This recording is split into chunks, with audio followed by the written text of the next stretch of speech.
உறவுகள் அனைவருக்கும் வணக்கங்க. மாமியா பார்த்தீங்கன்னா இப்படி இருக்கக்கூடாதுங்க. சிறகடிக்காசை விஜயாவே தூக்கி சாப்பிட்ரும் போல இருக்கு. அந்த அளவுக்கு என் புள்ள வரட்டும், வந்ததுக்கப்புறம் தான் இவன் மதியம் சேர்ந்து சாப்பிடணும் அப்படிங்கிறாங்க. உன் புள்ள விடிஞ்சு கூட வருவான், விடிஞ்சே வராமல் கூட இருப்பான். அது வரைக்கும் மதி பட்னியாக கிடக்க முடியுமா என்ன? ஆனால் அவங்கள அப்படிக்கா போன கையோட சாப்பிட்டு போனோன்னு மதியை போய் கூப்பிட்டு வந்து சாப்பிட வைக்கிறாங்க. நல்ல ஒரு மலருக்கு சூப்பர் கேரக்டராக கொடுத்துருக்காங்க. சாப்பிட்டு முடிச்சுட்டு அழுகுறாங்க ரூமில் போய் உட்காந்துட்டு. நான் எப்படிலாம் நினச்சேன், இவன் கூட நான் எப்படி வாழ போகிறேன்னு தெரியலையே அப்படிங்கிறாங்க. நீ கவலைப்படாதம்மா, அவன் ரொம்ப நல்லவன் தான், அவங்க மாமா பேச்சை கேட்டுட்டு தான் இப்படிலாம் பண்ணுறான் அப்படின்னு மலர் வந்து மதிக்கு ஆறுதல் கொடுக்குது. எல்லாரும் சாப்பிட்டு முடிச்சிடுறாங்க. அதுக்கப்புறம் பார்த்தீங்கன்னா ரொம்ப நேரம் வச்சு மண்டையை கழுவி கூட்டிகிட்டு வரான் தங்கராஜ். நீ கவலையே படாத, அவளை கூட்டிக்கு போட்டு வச்சு கேஸை வாபஸ் வாங்க வைக்கிறோம். அவளை நீ அப்புறம் கொஞ்சம் கொஞ்சமாக மெல்ல மெல்ல நீ என்னென்ன பண்ணணுமோ பண்ணிக்க, உனக்காகத்தான் சுரேஷ் இப்படிலாம் பண்ணியிருக்கேன் அப்படி இப்படின்னு மாமங்காரன் தான் பக்கம் எந்த தப்பு இல்லைங்கிறத சொல்லி கூட்டிகிட்டு வர்றான். வீட்டுக்கு வந்தால் அப்படியே ஒரு மாதிரியாக வர சுரேஷ் வந்துட்டான் அப்படின்னு சொல்லிட்டு அவங்க ஆத்தாக்காரி வருது. வாடா வாடா, எங்கேடா போனேன் இவ்வளோ நேரம் அப்படின்னு சொல்லி உட்கார வச்சு ஏ மலரு அப்படின்னோன்னா இங்கே வருது. பாவம், எந்நேரம் பார்த்தாலும் மிஷின் மாதிரி கூப்பிட்டுட்டே இருக்காங்க. அந்த மாதிரியை கூட்டிகிட்டு வா. ஏன் அத்தை சாப்பிட வேணாமா, சுரேஷ் வந்துட்டான்ல, 2 பேரும் சேர்ந்து சாப்பிடட்டும், கூட்டிகிட்டு வா அப்படின்னு சொல்ல அவள் வேணாம் அத்தை, ஏன் அவள் சாப்பிட்டுட்டா அப்படின்னு சொல்லணும். என்னது சாப்பிட்டாளா, என்ன நினச்சிட்டு புருஷன் சாப்பிடாம பொண்டாட்டி சாப்பிட்றதா என்ன அத்தை, பசி வந்தால் சாப்பிட வேண்டியதான், புருஷன் வந்து தான் சாப்பிடணும் அவசியம் இருக்கா என்ன அப்படின்னு விஜய் சொன்னார் பார்த்தீங்களா ஒரு படத்தில், அதே மாதிரி சொல்லுது. என்னடி சொல்கிற, என்ன நினச்சிட்டு இருக்க, நீ அவளுக்கு ஏற்றி விட்றியா அப்படின்னு வேகமாக அங்கே போகுதுங்க. பாவம் அந்த மாதிரி அப்படி கட்டில் ஒரு ஓரத்தில் படுத்துருக்கு. ஏய் மதி எந்திரி அப்படின்னு சொல்லி கூப்பிட, அப்படி என்னத்தை அப்படிங்கிறாங்க. வெளியில் வா அப்படின்னு கூட்டிகிட்டு போகுதுங்க. போயிட்டு நிற்க வச்சு கேள்வி கேட்குது. நீ எப்படி சாப்பிட போச்சு, இதெல்லாம் ஒரு பொம்பளை பிள்ளைக்கு இதான் அழகா, புருஷன் சாப்பிடாம பொண்டாட்டி சாப்பிட்றதா அப்படி இப்படின்னு கத்துது. அப்புறம் பார்க்குறாங்க. அத்தை விடுங்க சாப்பிட்டாச்சு, இப்போ எதுக்கு இப்போ எல்லாரும் வந்துடுறாங்க, அண்ணி சாப்பிட்டதில் என்ன இருக்குது, நம்மளுக்கு மாதிரி தானே அவங்களுக்கும் பசிக்கும், அண்ணன் வந்து அங்கிட்ட ஏதாவது சாப்பிட்டு வந்திருப்பான் அப்படி இப்படிங்கிறாங்க. அதுக்கப்புறம் இதெல்லாம் நல்லதுக்கு இல்லை, இன்னைக்கு சொல்கிறேன் கேட்டுக்க, உன் புருஷன் சாப்பிட்டதுக்கப்புறம் தான் நீ சாப்பிடணும் அப்படின்னு பயங்கரமாக ஸ்ட்ரிக்டாக ஆர்டர் போடுறாங்க. அப்படியே மதி ஒன்றும் சொல்லாமல் இருக்குது. அதுக்கப்புறம் சுரேஷை சாப்பிட வைக்கிறாங்க. அவன் பார்த்தீங்கன்னா நான் சாப்பிட்டேன் எனக்கு ஒன்றும் வேணாம் அப்படிங்கிறாங்க. மலருக்கு உடனே சிரிப்பு வருது. என்னமோ புள்ள சாப்பிட்டு தான் மருமக சாப்பிடணும்னு சொன்னிச்சு, இப்போ பாருங்க அவர் அங்கேயே சாப்பிட்டு வந்துட்டாராம். அது வரைக்கும் மதி சாப்பிடாம இருக்குமா என்ன அப்படிங்கிற. சரி விடு, வெளில போகிற இடத்துல சாப்பிட்டு வந்திருப்பான், இது ஒரு குத்தமா, டேய் ஒழுங்காக இருந்துக்கங்கடா, பார்த்து இருந்துக்கணும் அப்படின்னு பயங்கரமாக அட்வைஸ் பண்ணுது. அதுக்கப்புறம் மதியை வான் பண்ணி அனுப்புதுங்க. அவங்களும் போயிடுறாங்க. டே சுரேஷ், என்னென்ன பேசணுமோ எப்படி பேசணுமோ அவகிட்ட நாளைக்கு எப்படியாவது கூட்டிகிட்டு போய் கேஸை வாபஸ் வாங்குற வழியை பாரு அப்படிங்குது. ஆத்தா சரிம்மா சரிம்மா, அவன் மாடு மாதிரி ஆட்டிட்டு போகிறான். உள்ளுக்கு போன கையோட பார்க்குறான். பார்த்தா ஒரு மாதிரி ஆகுறாங்க. ரொம்ப மதி அப்படியே உருண்டுருக்கு. இவ மூஞ்ச பார்த்தாலே எனக்கு ஒரு மாதிரி ஆகுதே அப்படின்னு சொல்லிட்டு அவனும் பார்த்தீங்கன்னா அந்த பக்கத்து திரும்பிட்டு படுக்கிறான். இருந்தாலும் இவளை ஏதாவது சொல்லாமல் படுக்கக்கூடாதுன்னு கோவமாக வருது இவனுக்கு. அதுக்கப்புறம் என்ன சொல்கிறது ஏது சொல்கிறதுன்னு தெரியாமல் படுத்துடுறேன், குப்பரை போட்டுறேன், படுத்துடுறான். இவகிட்ட கோவிக்கக்கூடாதுன்னு மாமா சொல்லியிருக்காருல, அதனால சாப்பிட்டியா அப்படின்னு கேட்க, சாப்பிட்டியான்னு கேட்குறானே அப்படின்னு ஒரு மாதிரி ஆகுது மதிக்கு. சாப்பிட்டேன் அப்படிங்கிறாங்களா, சரி சரி படு அப்படின்னு சொல்லிட்டு படுத்துடுறான். இவங்களும் படுத்துடுறாங்க. காலையில் எந்திரிச்சா பார்த்தீங்கன்னா எல்லாரும் சும்மா வேலை பம்பரமாக பார்க்குறாங்க. ஏ மதி எந்திரி எந்திரி அப்படின்னு மாமியாக்காரி எழுப்புதுங்க. எழுப்புறதுக்காண்டியே வெள்ளனை எந்திரிச்சு வருது. ஏன் தூங்கட்டுமே, நான் இருக்கேன்ல, நீ இருந்தால் அவளும் கொஞ்சம் ஊடமாட வேலை செய்யட்டும், அதுக்காக தான் நீ பார்க்குறேன் அப்படின்னு சொல்லி மதியை எழுப்புது. வேணா அத்தை இன்னைக்கு ஒரு நாள் விடுங்க அப்படின்னு மலர் சமாதானப்படுத்துது. அடுத்து மதி வந்து என்ன பண்ணுது, மலர்கிட்ட சொல்லுது இந்த மாதிரி எங்கள் அப்பா பார்க்க போகணும் அப்படின்னுட்டு. அத்தை பாவத்தை மதி அவங்க அப்பா பார்க்க போகணுங்கிறா, அதான் நான் சொல்லிட்டோம்ல இப்போ என்ன அவசரம் அப்படின்னு சொல்லிட்டு, இன்னைக்கு முக்கியமாக கோயிலுக்கு போகணும், கல்யாணம் ஒரு வீட்டில் விசேஷம் நடந்தால் கோயிலுக்கு போகிறத வழக்கம் அப்படின்னு சொல்லிட்டு கோயிலுக்கு போகிறதுல ஒத்த காலில் நிற்கிறாங்க. மதி அப்படியே அழுகுது. நான் எப்படி இருந்தேன், இப்படி அடங்கி கிடக்க வேண்டியதாக இருக்கே அப்படின்னு சொல்லிட்டு. அடுத்து கடவுள் இருக்கார், நீ கவலைப்படாத மதி அப்படின்னு மலர் சொல்லுது. அடுத்து பார்த்தீங்கன்னா ஃபோன் வருதுங்க. என்னன்னு பார்த்தா தங்கராசு வீட்டில் இருந்தாங்க. அவங்க அம்மா வலிக்கி விழுந்துட்டாங்கன்னு சொல்லி, ஐயோ எங்கள் அம்மா வலிக்கி விழுந்துட்டாங்களாம் அப்படின்னு சொன்ன கையோட கிளம்புங்க கிளம்புங்க அப்படின்னு சொல்லிட்டு கிளம்பல, மாப்பிள்ள நாங்களும் வர்றோம், ஐயோ வலிக்கி விழுந்துட்டாங்களாமே, கோயிலுக்கு போகிறத கூட அப்புறம் போய்க்கலாம், அத்தை கோயிலுக்கு போகிறதாத்த ஃபஸ்ட்டு அப்படின்னு மலர் சொல்ல, உனக்கு கொழுப்பாடி, எல்லாரும் கிளம்புங்க அப்படின்னு சொல்லிட்டு எல்லாரும் கிளம்புறாங்க. மலரும் கிளம்ப, நீ ஒன்று வேணாம் வீட்டிலே இரு அப்படிங்கிறாங்க. சுரேஷ் பார்த்தா அம்மா நான் அப்படிங்கல, நீ இருடா நாங்கள் பார்த்துக்குறோம் அப்படின்னு சொல்லிட்டு எல்லாம் வீட்டு ஒட்டுமொத்தோட கிளம்பி ஓடுறாங்க. தங்கராஜ் அழுதுகிட்டே போகிறாரு. எங்கள் அம்மாவுக்கு என்னாச்சும் ஏதாச்சும்னு சொல்லிட்டு பார்த்தா நல்லா வலிக்கி விழுந்து செம்மையதாகி கிடக்குது. ஆஸ்பத்திரிக்கெலாம் கூப்பிட்டு போகிறாங்க. இங்கே பார்த்தா மதி மலர் நம்ம சுரேஷ் இருக்கிறாங்க. ரொம்ப சோகமாக இருக்கையில் நல்ல நல்ல அன்னிக்காரி சொல்கிறாங்க. இங்கே அன்னிக்காரின்னு கூட சொல்லக்கூடாது, நல்ல மனசுக்காரங்க மலர்.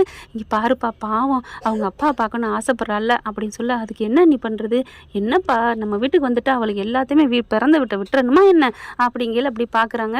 இங்கே பாரு உனக்குன்னு நம்பி வந்துட்டா, அவளை ரொம்ப கஷ்டப்படுத்தாத, உனக்கா கடைசி வரைக்கும் இருக்க போகிறது அவ தான் அப்படி இப்படின்னு சொல்கிறாங்க. இப்போ என்ன அண்ணி பண்ணுற சொல்கிறீங்க? கூட்டிகிட்டு போயிட்டு வா.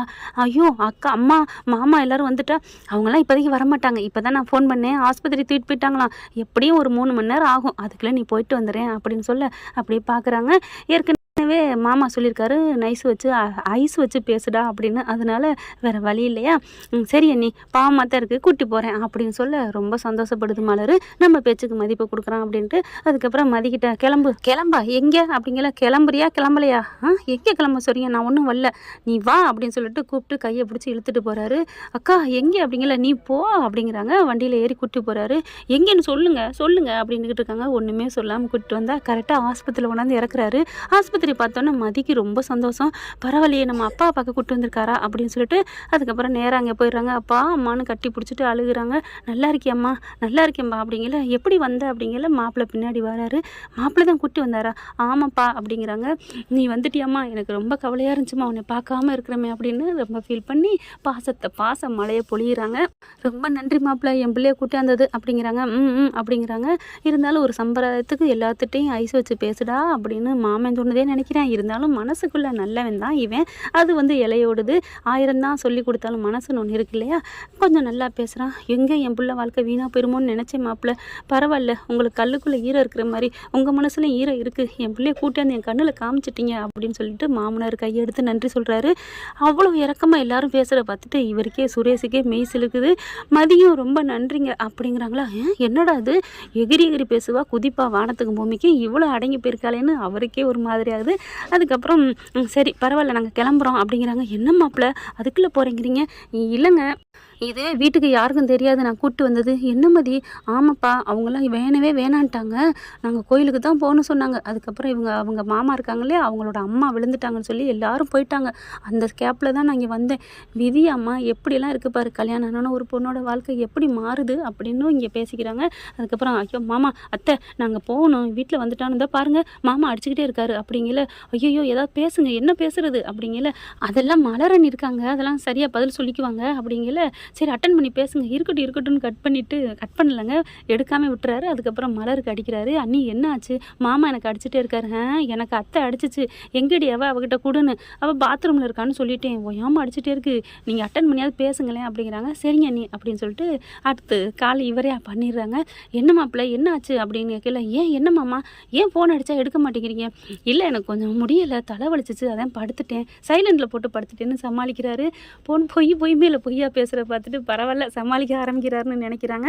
எவ்வளோ இதாக வேவு பார்க்குறாங்க பார்த்தீங்களா? ஏண்டா நாங்கள் இங்கே வந்திருக்கிறோம், அத்தைக்கு என்னாச்சு ஏதாச்சுன்னு கேட்பியா கேட்க மாட்டியா அப்படின்னு சுரேஷ் அம்மா அவங்க சுரேஷை போட்டு பயங்கரமாக டார்ச்சர் பண்ண. அம்மா எனக்கே முடியலம்மா, நான் என்னம்மா பண்ணுறது? சரி அத்தைக்கு எப்படிம்மா இருக்குது? கட்டு போட்டிருக்குடா, ரொம்ப வலியாமுடா அப்படி இப்படின்னு சொல்லுது. சரி எப்போ வருவீங்க அப்படிங்கல. இருந்தால் இப்போ கிளம்பிடுவோம்டா. ஐயோ கிளம்புறாங்களாமே அப்படின்ட்டு டக்குன்னு ஃபோனை வைக்கிறாங்க. இவன் ஏன் ஐயோங்கிறேன் அப்படின்னு அது வரைக்கும் இங்கே காதில் விழுந்துருது. அடுத்து பார்த்தா ஐயோ அத்தை மாமா அவங்க கிளம்புறாங்களாம், வா மதி வா கிளம்பு அப்படின்னு சொல்லிட்டு கிளம்ப. கண்டிப்பாக நான் கூட்டிகிட்டு வருவேன் அத்தை, கவலைப்படாதீங்க பயப்படாதீங்க, வா அப்படின்னு சொல்லிட்டு கிளம்புறாங்க. போயிட்டு வரமான்ட்டு வரையிலே பார்க்குறாங்க. என்னம்மா பயப்படுறாரு, பரவாயில்ல நம்மளை கூப்பிட்டு வந்த வரைக்கும் சந்தோஷம் அப்படின்ட்டு கரெக்டாக வேகமாக வந்து வண்டியை நிப்பாட்டிட்டு உள்ளார வராங்க. அதுகளும் வந்துடுதுங்க. வந்த கையோட வேகமாக ஓடி போய் இழுத்து பொத்திட்டு படுத்துக்கிறாங்க. மலர் அப்பாடா வந்துட்டிங்களா, இப்போ தான் எனக்கு நிம்மதியாக இருக்குது அப்படிங்கிறாங்க. ஏன் என்னாச்சு? எனக்கு ஃபோன் மேலே ஃபோன் போட்டுக்கிட்டு இருந்தாங்க இல்லையா, அதான் நாங்கள் வந்துட்டோம்ல, கவலைப்படாதீங்க அண்ணி அப்படிங்கிறாரு சுரேஷ். வர்றாங்க. அப்பாடா அப்படின்னு. டே சுரேஷ் அப்படிங்கல. அம்மா அப்படின்னு படபடப்பா நிற்க. என்னடா என்னமோ ஓடிட்டு வந்த மாதிரி மேலே பூரா படபடப்பாக இருக்குது. ஒன்றும் இல்லைம்மா அத்தைக்கு என்னாச்சோன்னு ஒரே கவலைம்மா. சரி நாங்கள் வந்துட்டோம், நீ ஒரு எட்டு போய் அத்தையை போய் பார்த்துட்டு வா அப்படிங்கிறாங்க. என்னம்மா வேணான்னு சொன்னீங்க? இல்லைடா அது என்னமாச்சும் ஏதாச்சுன்னு நினச்சேன், இப்போ ஒன்றும் பிரச்சனை இல்லை, நீ போய் பார்த்துட்டு வா அப்படின்னு சொல்ல. உன் பொண்டாட்டியும் கூட்டி போயிட்டு வாடா அப்படின்னு சொல்ல. என்னம்மா? ஆமாடா பொண்டாட்டியோட போனதான் நல்லது. வேணாம் மொத கோயிலுக்கு போயிட்டு தான் அங்கே போகணும், கோயிலுக்கு போயிட்டு அங்கே போய்க்கலாம் அப்படிங்கல. மதியை கூப்பிட்றாங்க. அந்த பிள்ளை என்னத்த அப்படின்னு வருது. ஏன் உனக்கு என்ன ஒரு மாதிரியாக வர்ற? தலைவலி அத்தை அப்படிங்கிறது. சிரிப்பு வருது மலருக்கு மதிக்கும். ஓ தலைவலியா? சரி கோயிலுக்கு போயிட்டு அப்புறமா ஆஸ்பத்திரிக்கு போகலாம். நல்ல வேலை நீ தப்பிச்ச, இப்போ மட்டும் ஆஸ்பத்திரிக்கு போகிறேன்னு சொல்லியிருந்த, கல்யாணம் ஆகிட்டு மொத ஆஸ்பத்திரிக்காக போகிறது அப்படின்னு எங்கள் அப்பா பார்க்க போகிறதுக்கு சொன்னியே அப்படின்னு கேட்கலான்னு நினச்சேன், தப்பிச்சிட்டி மாமாரே அப்படின்ட்டு நினைக்கிறாங்க மதி. அதுக்கப்புறம் சரின்னு சொல்லிட்டு கோயிலுக்கு போகலாம், கோயிலுக்கு போயிட்டு அங்கே போகலாம் அப்படின்னு ரொம்ப சந்தோஷப்படுறாங்க. மலரை போயிட்டு கட்டி பிடிச்சிக்கிறாங்க. தேங்க்ஸ்க்கா அப்படின்னு சொல்லிட்டு விடு விடு இதில் என்ன இருக்குது, உனக்கா நான் இருக்கேன்னு சொன்னது ஓகேவா அப்படிங்கிறாங்க. எப்படி என் கொழுந்தனார் நல்லவராத்தாக்கா இருக்காரு, எனக்கு ரொம்ப சந்தோஷம், எங்கள் அப்பாவையும் அம்மாவையும் அத்தை மாமான்னு பேசினார், அது வரைக்கும் எனக்கு ரொம்ப சந்தோஷம் அப்படின்னு சொல்லி 2 பேரும் கட்டிக்கிறாங்க. இதை கேட்டுட்டு சுரேஷுக்குள்ளே மனசுக்குள்ளே ஒரு மாதிரியாக ஒரு சந்தோஷம், அதாவது பொண்ணு மனசில் இடம் பிடிச்சிட்டோம்ல, நல்லவளாக தான் இருக்கா அப்படின்னு நினைக்கிறாங்க. என்ன ஃப்ரெண்ட், இப்படி போனால் நல்லா தானே இருக்கும், பார்க்கலாம் எப்படி நடக்க போகுதுன்னு. இந்த பதிவு உங்களுக்கு பிடிச்சிருந்துச்சுன்னா உங்கள் பொண்ணான கையில் ஒரு லைக்கை போட்டு சப்ஸ்கிரைப் பண்ணிடுங்க. Thank you friends. இந்த வீடியோ உங்களுக்கு பிடிச்சிருந்தா தயவு செய்து லைக் பண்ணுங்க. இன்னும் அப்டேட்ஸ்க்காக சேனலை சப்ஸ்கிரைப் பண்ண மறக்காதீங்க. நம்ம கிட்ட இருக்க எல்லா சேனல்ஸோட லேட்டஸ்ட் வீடியோ அப்டேட்ஸ்க்காக மேல ரைட் சைடுல காட்டுற லிங்கை கிளிக் பண்ணி வாட்ஸ்அப் குரூப்ல ஜாயின் பண்ணுங்க. உங்களிடம் விடைபெறுவது நான் உங்கள் மெஹர்.